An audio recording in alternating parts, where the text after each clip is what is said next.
twese tuvyumve kumwe kandi nagomba ndabasabe bagumya banga ntihagire ikintu dufata minenegwe kuko ico dufashe minenegwe gishobora kutuzanira ingaruka mbi wanka kugwanira umweko wa nyoko icumu ryaso bakayitwara konora amaso.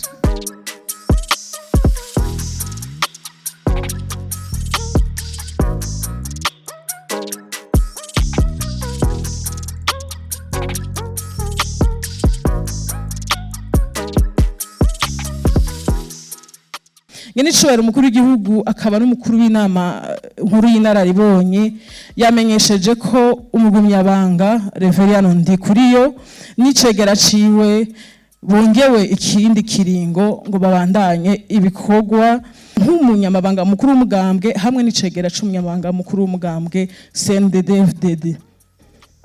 Yaciye agira ko abatumirira kurahira imbere y'ikoraniro kaminuza ridasanzwe ry'abagumyabanga yarihejeje kubizera.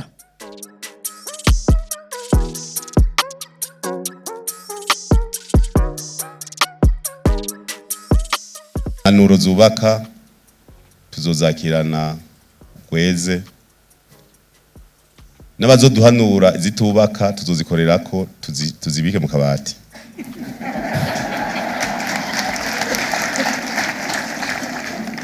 Nagomba rero subire kubizeza yuko umushinge twatanguye tugiye kubandanya kandi ku murindi ugwijwe inshuro nyinshi.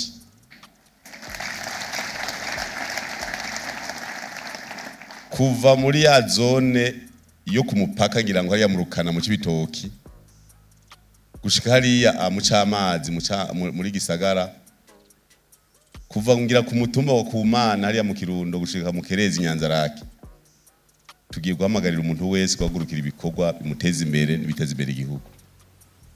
Twese tuvyumve kumwe.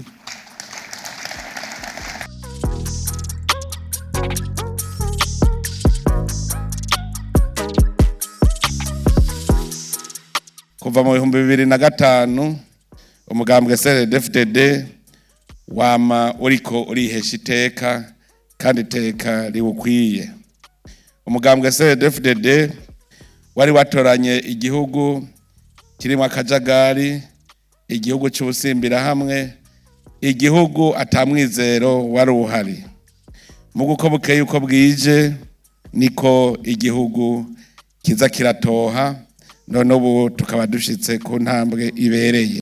Mu bijanye na politike, demokrasi yari yarabaye ndase muri iki gihugu cacu, ariko kubera ubutwari bw'abagumyabanga ndetse n'abahagarariye amategeko, ubu demokrasi yaramaze gushinga imizi muri iki gihugu cacu. Burundi nta muntu akiri hejuru y'amategeko.